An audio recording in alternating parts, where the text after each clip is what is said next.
Hello everyone and welcome to the fourth part of my building review series about the diorama with the title The Crash. In part 2 and 3 we completed the assembly and the preparations of all the components of our diorama. Now we can get to the painting and weathering stage. In this video we take care of the T-34. I will show you in detail how I approach the painting and weathering process of this model. To make it a bit easier to paint everything, I'm disassembling the model again, so in the end we have a few handy components. One could also paint the model as a whole or break it down into many more components, depending on your own individual preferences. The turret, tracks and wheels were all just plugged or glued in place temporarily with PVA glue, so the disassembly is a fairly quick affair. For easier handling, I plugged the wheels on shish kebab sticks. One could also mount the turret or the hull on some kind of grip or holder as well, but that is something I don't usually do. First I apply a base coat over the entire model with the color Matte 9 Anthracite by Revell. Maybe the term base coat is not the correct one here, because this is not about creating a better surface for the paint to adhere to. This is about creating a single base color. As you can see, the model is made out of different materials in different colors, and the actual green paint of the tank would have a slightly different hue depending on the color of the material underneath it. The acrylics I'm using here adhere to the surface very well, so a primer coat in a technical sense is not required. The paint is not exposed to any stresses, unlike a car finish for example, which is exposed to sun rays, hail or road salt.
You could use white or gray as a base color as well, but black has the advantage that it has great covering power, so you can let it shine through a bit in some places later, which is an easy way to create shading effects if you want to. Once the entire model has been base coated with black paint, we can apply the actual paints. First I paint the interior of the turret with this white paint by Life Color.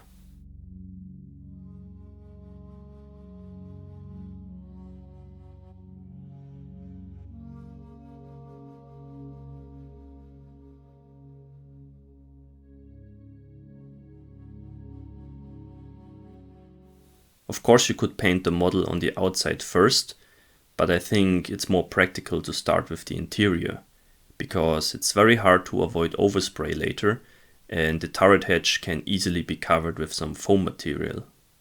In order to reproduce the very striking Russian green color in an accurate way, I'm going to use the color Russian Green 4BO, which comes in this color set for Soviet camouflages by Vallejo. While I never had much issues with the Revell acrylics, I often struggled a lot with the acrylics by Vallejo in the past. They did not spray very evenly and clogged up my airbrush every few minutes. If you experience similar issues, I recommend to use the so-called Flow Improver by Vallejo. I mix it about 50-50 with the acrylic paint, and that fixes all the problems I had in the past with these paints. As you can see, I prefer it to keep the paint in my airbrush a little bit thicker than most people out there, so I have to spray with higher pressure, usually between 21 and 36 psi. Now I can apply the green paint on all the external parts of the model. We don't have to be too careful here, because the black base coat we applied earlier prevents any light gray plastic or press colored photo etch to shine through. You just have to make sure you don't apply too much paint at once.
Then I add a little bit of yellow to the green paint, which I use to accentuate some areas on the upper half of the model. I think that yellow is the best color to brighten up green. If you use white paint instead, the green just becomes more grayish. How far you want to push this effect is up to you and your own taste. Personally, I'm not into overdoing this. I prefer a subtle effect.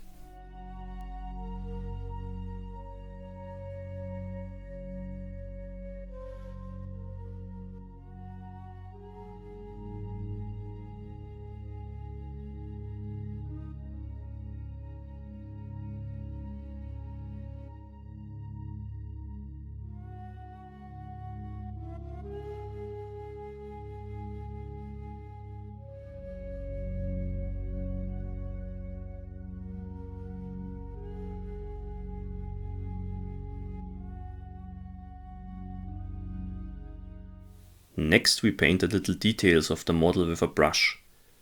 Our T-34 is quite simple in that regard. The rubber parts of the wheels get painted with Revell Matte 9 anthracite, the perfect color for everything related to car tires in my opinion.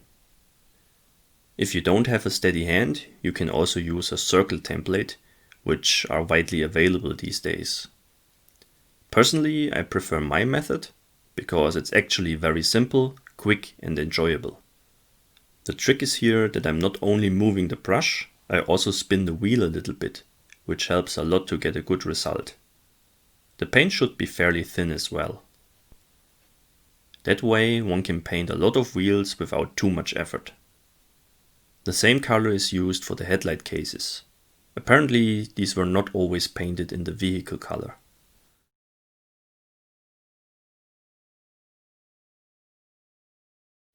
The exhaust pipes get painted with Revell Matte 84 Leather Brown.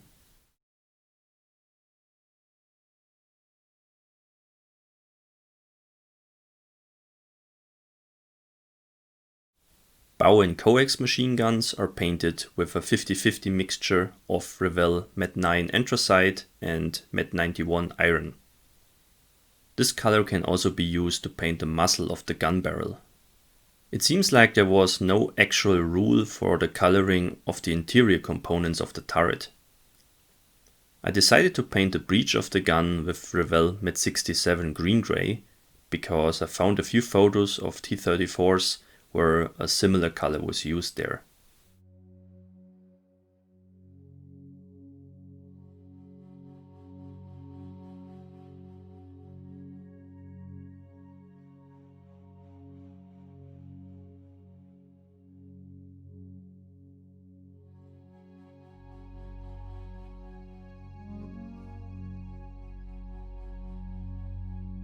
The seat cushions get painted with Revell 78 Panzer Grey.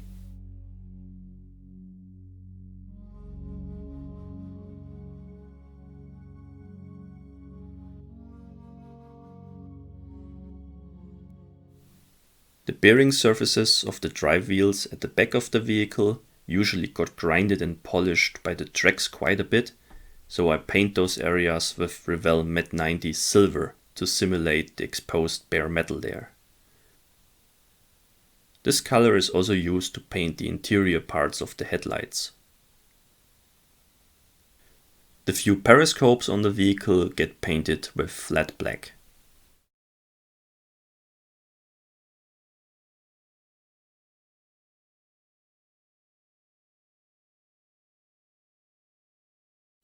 The tracks, which we already base coated with black paint earlier, receive now an uneven color application with Revell Matte 84 Leather Brown.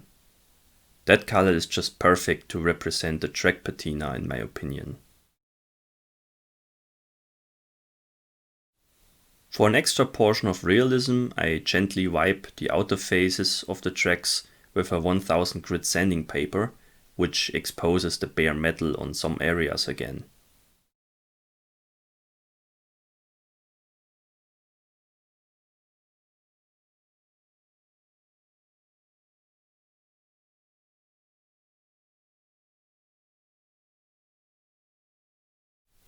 The inner faces got worn down by the wheels. One could also use sanding paper here, but I actually prefer to use paint instead. In this case I'm using Revell Matte 91 Iron. Finally I apply a dark brown acrylic wash on the tracks, which serves as a basic weathering. This completes the detail painting process. At this stage I tend to glue the painted wheels to the hull already, but one can wait with that until the weathering process is done, of course. I just prefer to have a mostly completed model in front of me when we get to the weathering stage.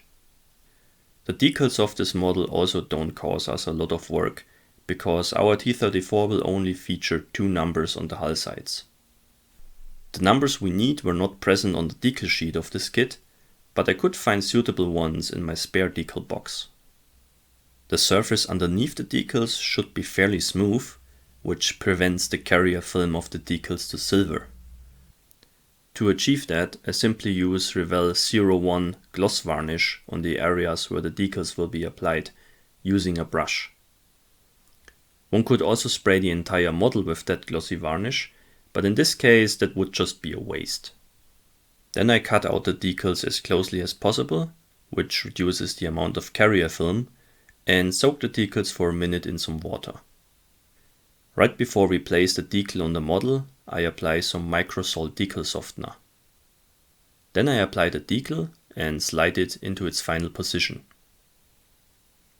Finally I press the decal onto the surface with a Q-tip and apply another layer of microsol. Once the decals have dried, I apply a coat of semi-gloss varnish over the entire model. I tend to mix that semi-gloss varnish myself, using a 50-50 mix of Revell 01 gloss varnish and Matte 2 matte varnish.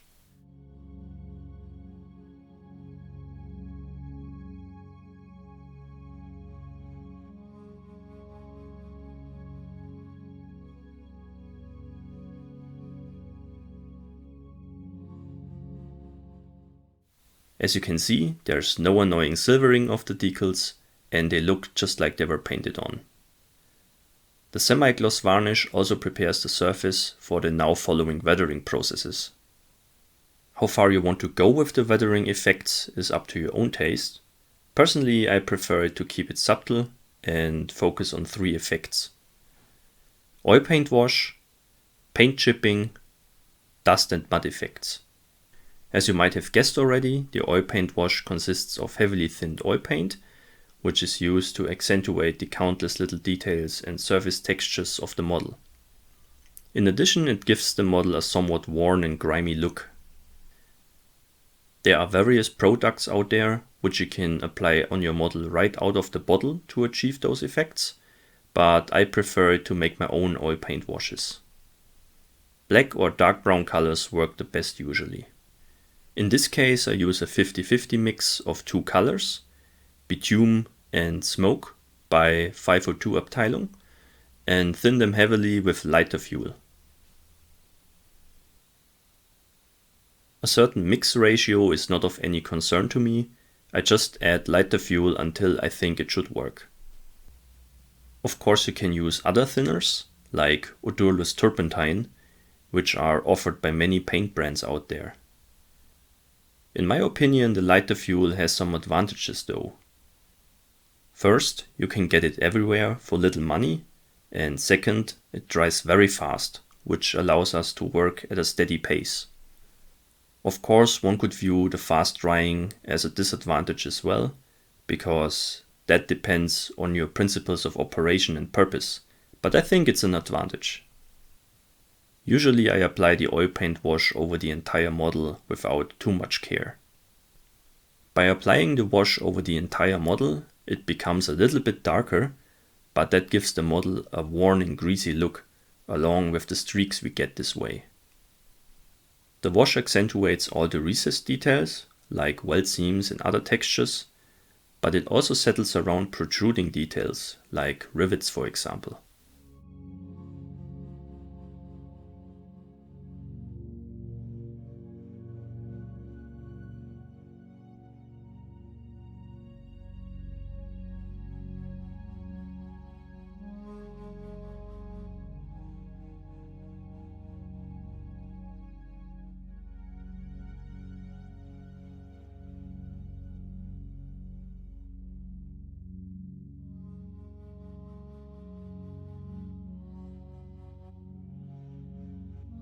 Here you can see very well how quickly the lighter fuel evaporates after the application.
Once the wash has dried, I use a big and soft flat brush, moistened with some lighter fuel, to wipe over the entire model, which removes some of the excess wash.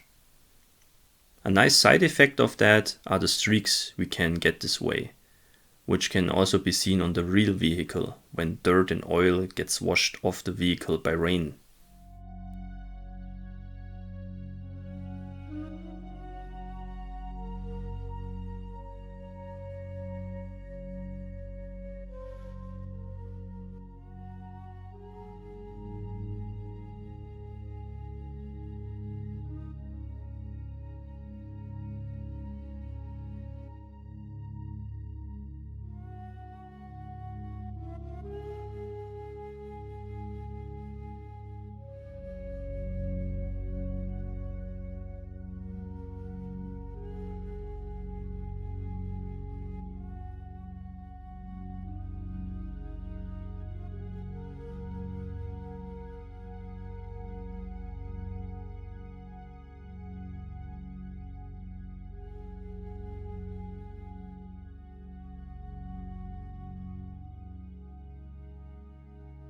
On a model like this one, which is mostly painted in dark colors, the effect is not as striking as on models painted in light colors, but we end up with a good result that is a solid basis for the following weathering effects. You can also see very well how the paintwork of the model became fairly worn and flat in the process. If you think the finish is not flat enough, you can apply a coat of matte varnish now, like I do.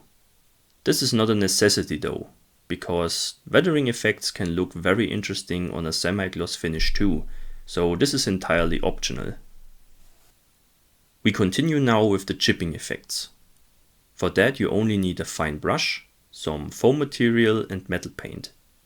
I like to use Revell Matte 91 iron for that. The foam material is ideal to apply paint chipping effects over big areas of your model. I simply dip the foam into the paint and dab it carefully on the model.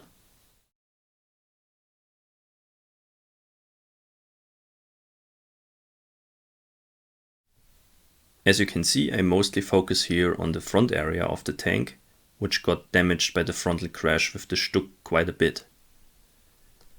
The foam is only good for chipping big areas, but small scratches in the paintwork are easier to create with a fine brush.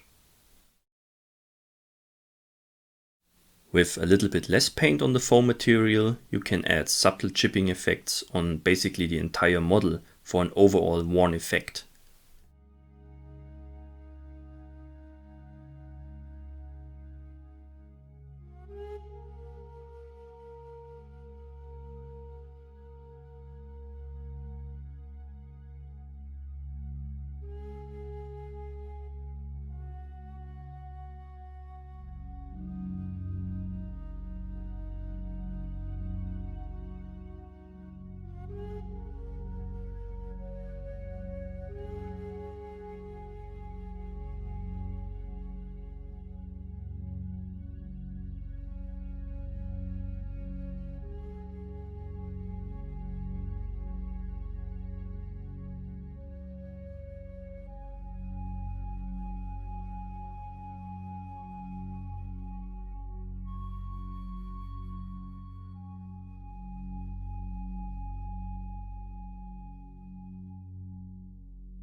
However, it is very easy to overdo this effect. But how much is too much and how much is not enough is really just a matter of taste. I would say that a Soviet tank can have a lot of paint chipping effects, which makes it an ideal piece to practice this technique. Apart from that, Soviet tanks have the advantage that the green 4BO paint was applied directly on the bare metal plates on the real vehicles, so we don't need several colors to simulate several layers of paint, as we will have to do on our StuG in the next video of this series. Once you are done with the paint chipping effects, you should not apply a layer of varnish on top of it, because that can easily kill the metal sheen of the iron paints and destroys the effect. Same goes for the dust and mud effects we take care of next. It is not sufficient to create dust and mud effects only by using paints and pigments. We also need to supplement that with texture. So the basis of my dust and mud effects is sieved earth I collected in the garden. That earth gets mixed with some Ponal PVA glue and thinned heavily with water. If you aim for dust effects, you should add more water. If you aim for thick mud chunks, you should keep the mix a little bit thicker.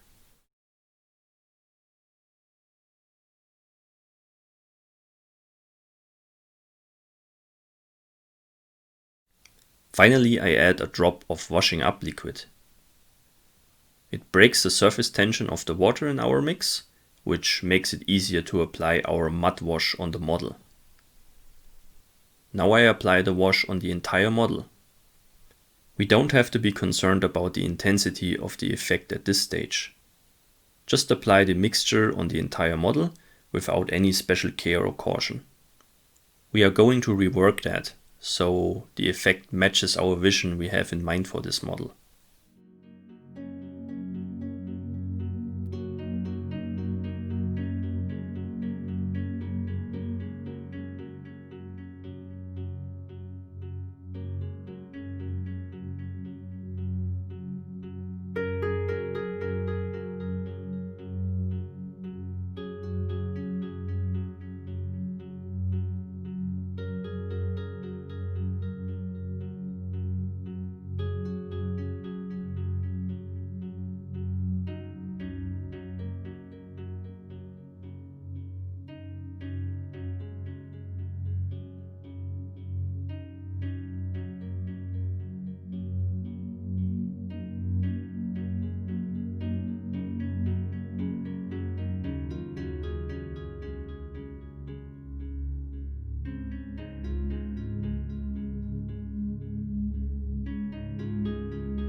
Once the mud wash has been applied on the model, it should be allowed to dry up entirely before we can proceed. This process can be sped up with a hairdryer. Of course you can see that the dirt effects are too extreme and they don't look very convincing as they are, so we have to rework that effect a bit. I would like to demonstrate my procedure on the left side of the tank first, so you can better understand what actually happens and how easy it is. The Ponal PVA glue we used as an ingredient in our mud wash is water soluble, so we can easily remove the bad looking dirt effects with a soft flat brush, which has been moistened with water. I wipe over the model with that brush, which removes some of the crude dust effects again. Then I dry up the area with the hairdryer again and evaluate the result.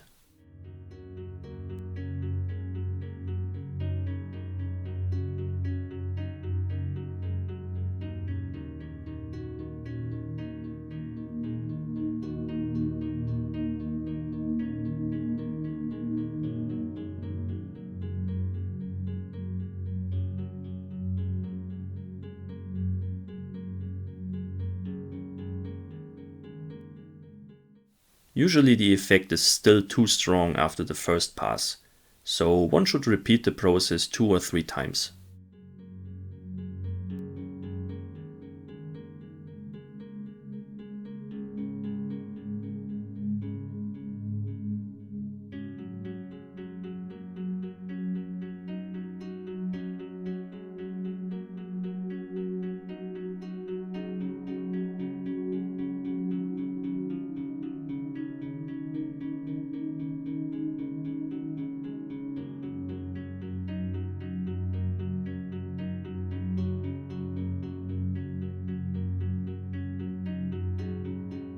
That's how I treat the entire model until I'm happy with the dust effects.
The areas which should be very dusty and muddy remain as they are, while other areas which should be fairly clean are only left with a very subtle dust residue.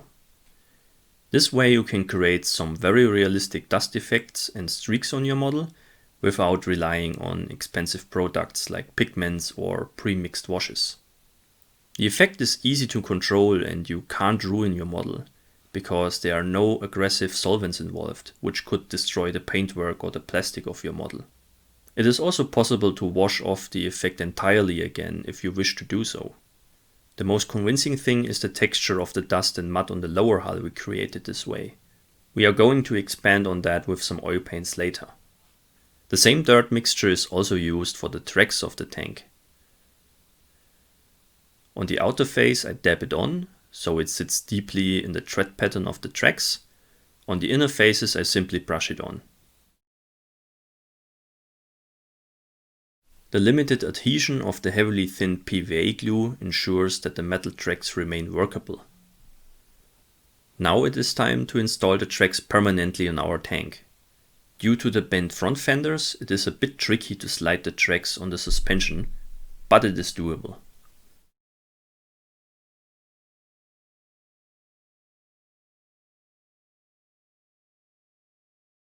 Some wire is used to pin the two ends of the tracks together. It is held in place with a drop of superglue.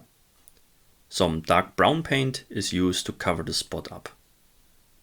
Our dust and mud effects look a bit too simple in uniform, so we should add a little bit more color variation. For that I recommend to use dust pigments and oil paints. However, for my T-34 I'm only going to use the oil paint Industrial Earth by 502 Abteilung, because I want to give the dirt and mud a somewhat fresh and wet appearance. The diorama scene we want to depict here is set in late autumn 1941, so we don't have to add further dust effects with pigments and instead focus on wet effects. Just as we have done it earlier, we thin some dark brown greenish oil paint with lighter fuel and apply it mostly around the suspension. The thinned oil paint tints the mud texture we applied previously.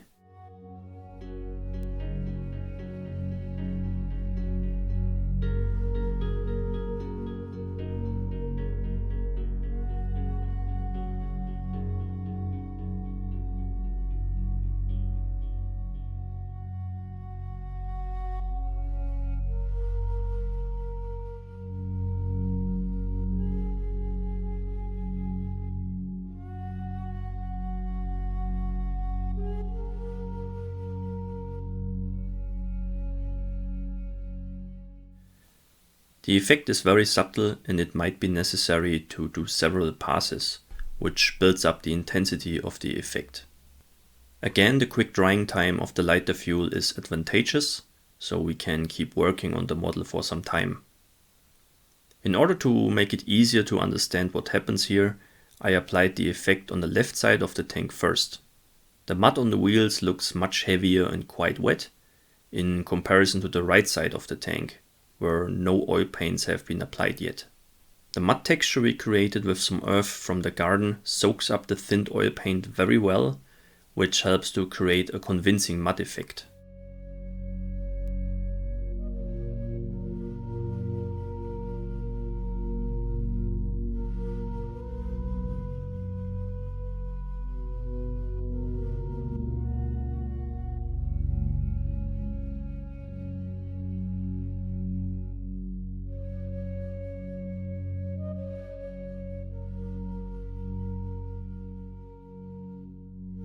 One should also apply some of the thinned oil paint on the upper hull, especially around the mud guards in the rear of the tank.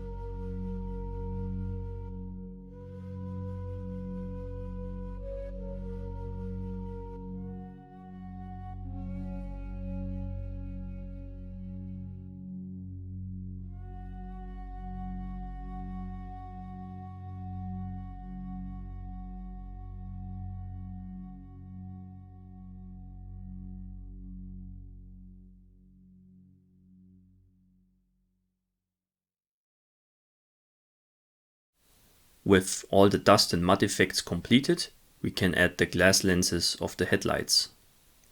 I waited with that until now, because clear parts can be attacked by the lighter fuel a bit. Unfortunately, the kit does not come with clear parts for the headlights. The grey plastic parts they give us in the kit were not an option for me, because it would simply not look realistic at all, no matter how well I painted it up. Instead, I found two suitable clear headlight lenses in my spare parts box, but I don't know their origin.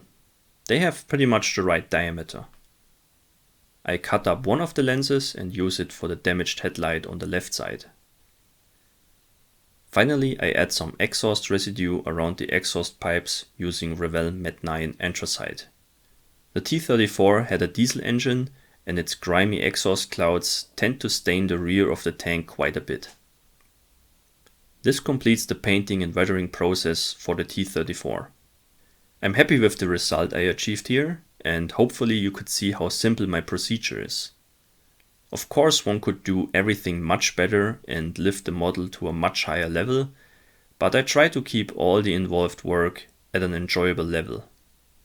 After all, I don't build a model for others, I build it for my own enjoyment.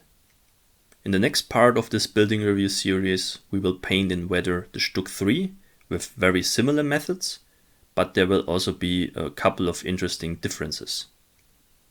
I hope you enjoyed this video as much as the previous ones, and see you again in the next video. Your Hamilkar Barkas.